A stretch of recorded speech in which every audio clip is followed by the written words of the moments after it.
नमस्ते बच्चों। आज हम मिलकर एक बहुत ही प्यारी कहानी से जुड़े कुछ जरूरी सवाल जवाब और नए शब्दों के मतलब जानेंगे। इस कहानी से हमें बहुत कुछ सीखने को मिलेगा। तो चलिए शुरू करते हैं।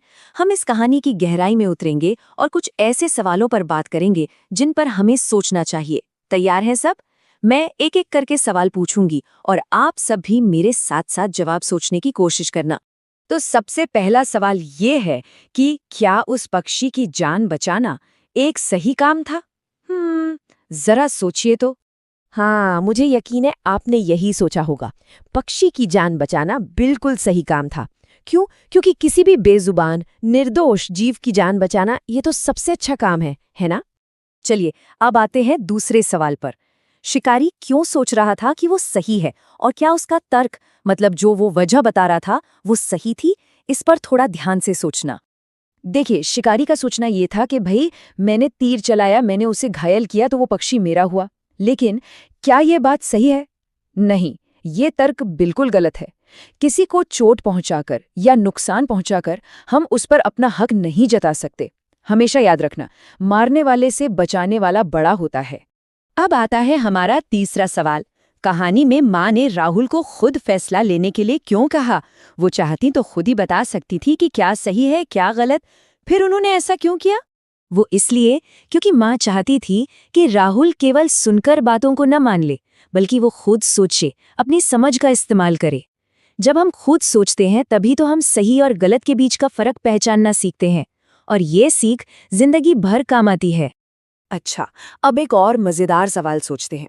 जरा सोचिए, अगर अगर कोर्ट का फैसला शिकारी के हक में आता, तो क्या वो सही फैसला होता?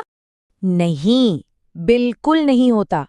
अगर ऐसा फैसला आता तो वो न्याय नहीं होता, क्योंकि सच्चा न्याय सिर्फ कानून की किताबों से नहीं होता, उसमें दया और सच्चाई का होना भी बहुत जरूरी है। और ये तो सीधी सी बात है कि जान लेने वाला जान बचाने वाले से बड़ा कभी नहीं हो सकता। चलिए अब आते हैं आखिरी और सबसे जरूरी सवाल पर। यह कहानी तो शायद बहुत पुरानी है, पर क्या आज के जमाने में भी इसका कोई मतलब है? हम इसे आज की दुनिया से कैसे जोड़कर देख सकते हैं? बिल्कुल जोड़ सकते हैं। ये कहानी हमें सिखाती है कि हमें हमेशा दूसरों की मदद करनी चाहिए, खासकर उनकी जो मुश्किल में हैं या बोल नहीं सकते, जैसे जानवर और पक्षी। और एक और जरूरी बात, जब भी हम अपने आसपास कुछ गलत होता देखें तो हमें चुप नहीं रहना चाहिए, बल्कि हिम्मत से उसके खिलाफ खड़ा होना चाहिए। शाबाश, मुझे पूरा यकीन है कि आप सबने इन सवालों पर बहुत अच्छे से सोचा होगा। तो चलिए अब इस पाठ के कुछ नए शब्द और उनके मतलब भी देख लेते हैं। इससे कहानी को समझने में और भी आसानी होगी। तो पहला शब्द है उपवन। उपवन यानी बगीचा। दूसरा शब्द है सुरभि। सुरभि का मतलब होता है अच्छी सी खुशबू। फिर है खग। खग कहते हैं पक्षी को। और आखेटक। आखेटक का मतलब है शिकारी।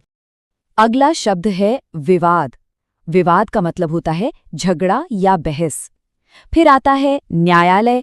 न्यायालय को तो आप जानते ही होंगे, इसे हम कोर्ट भी कहते हैं। इसके बाद है करुणा। करुणा का मतलब होता है दया का भाव। और हमारा आखिरी शब्द है निर्भय। निर्भय मतलब जिसे कोई डर ना हो, यानी निडर। तो बच्चों, ये थे हमारे पाठ के कुछ जरूरी सवाल जवाब और नए शब्द। मैं उम्मीद करती हूँ कि आपको सब कुछ अच्छे से समझ में आ गया होगा। और सबसे जरूरी बात, आप इस कहानी से मिली सीख को हमेशा याद रखेंगे। अच्छा, अब जाने से पहले एक छोटा सा सवाल आप सबके लिए। आज हमने जितने भी सवाल डिस्कस किए, उनमें से आपको कौन सा सवाल सबसे अच्छा लगा? कौन से सवाल ने आपको सबसे ज्यादा सोचने पर मजबूर किया? इसके बारे में जरूर सोचना, ठीक है? चलिए अगली बार फिर मिलेंगे।